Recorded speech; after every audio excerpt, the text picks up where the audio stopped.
Joining us to unpack is the Congresswoman herself. Good evening. How are you? Great to see you. Doing well. Thank you. Biden is quite the situationship with his cogent self these days. First, he's a vegetable, and the next, he's a firecracker. Is Biden's medication mixologist experimenting with the formula here? You know, that's the question that everyone constantly asks is what kind of drugs are they giving the president? And I think those are the right questions to ask. But I would like to point out at the State of the Union, his speech was on a teleprompter. And so he was reading from the teleprompters, the State of the Union speech. And then also at the NATO speech that you just showed, once again, that was teleprompters. But at the debate, there was no teleprompter. And we saw Joe Biden for what America has been seeing for years now, and what the Democrats and the media have known, even though they're feigning their surprise. Joe Biden's, aging, ailing health issues are on stage for the entire world to see, and the Democrats can't hide it anymore. No, they can't. And I know you've seen it firsthand. We've seen it firsthand. Looking at this man in person, it's clear that he's not very well. And this NATO summit was supposed to be a watershed moment for the entire Democratic ticket.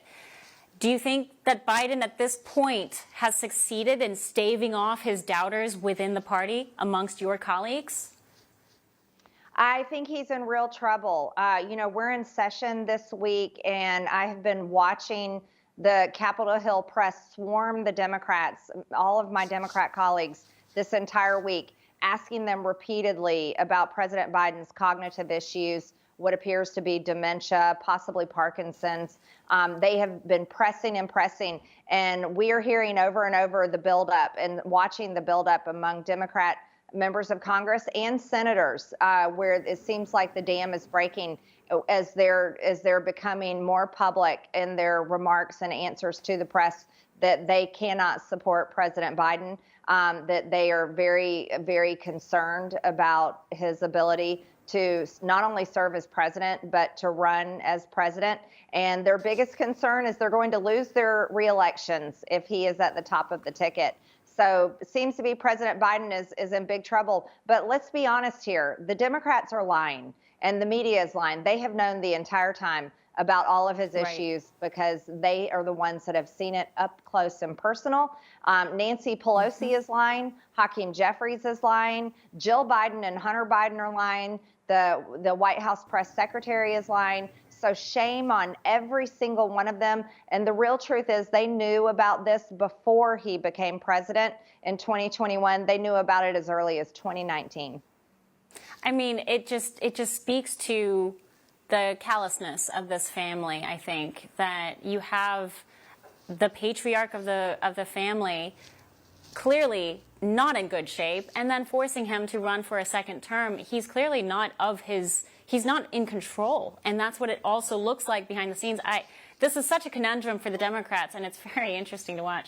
Your colleague, Anna Paulina Luna, and others have put forth a resolution to hold A.G. Garland in contempt of Congress for withholding Special Investigator Hur's tape recordings of his interviews with President Biden. Remember, months ago, we heard that Hur had these interviews, and he concluded that Joe Biden was just a feeble old man who was not fit to stand trial. This proposal has a potential to garner a $10,000 a day fine. What are you hearing out of the DOJ these days? I know you sit on the Oversight Committee. Yes, Anna Paulina Luna and I both serve on the Oversight Committee, and our committee has been leading the investigation into the impeachment of Joe Biden. We have looked into all of their business deals all around the world. Chanel, you of all people did incredible reporting going to Ukraine yourself, and I thank you for that. That has been great information for not only the country to have, but as well as for our committee. And we took a deep dive. The Biden family is extremely corrupt, and they have broken laws. The reality is we don't have a Department of Justice that will prosecute the Bidens. For all our viewers asking where One America News is heading in the future, we would like to introduce you to OAN Live. OAN Live is the best way to stay up to date on all of the hard-hitting, straight-shooting, national and international headlines. And And the best part is, OAN Live is only $4.99 per month. All the credible, honest, unbiased reporting One America News offers at a fraction of the cost of cable. Just go to OANN.com to easily sign up for OAN Live and stay informed.